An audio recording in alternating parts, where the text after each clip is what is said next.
Anything that manipulates your will is of the devil. Anything that has to force you against your will, I don't care whether it's by Joshua Selman or any man of God or any business, the business of manipulating the will is an operation of Satan. I cannot force you to be saved. I cannot force you to do anything outside of your will. I can propose to you God's way, and sometimes, depending on my level of influence over your life, insist upon you in righteousness. But that's how far I can go.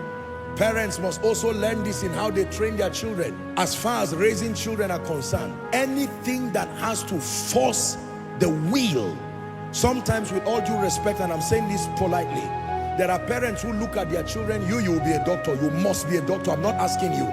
You will be an engineer, you will be an architect like me. And they may be well-intentioned, they mean a good life for the children, but that's not the kingdom's way. I set before you life and death. I set before you blessing and cursing. Choose life. I can guide you.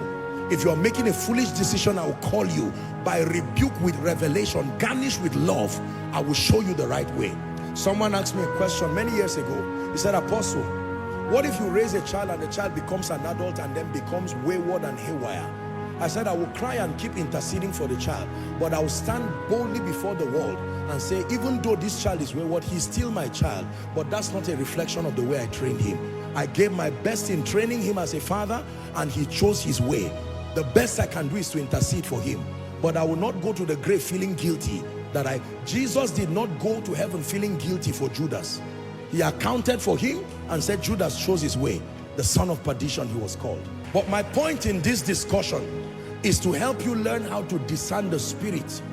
You cannot discern spiritual things just by the physical frame of the activities alone. Now there are activities that are both spiritually and physically foolish. Are we together?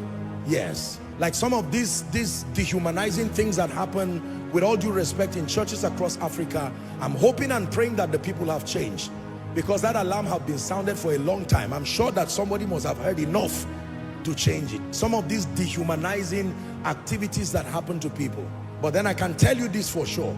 Everything that sells bondage, everything that sells fear, everything that sells hopelessness, listen, everything that seeks to usurp on people's will is an operation of darkness.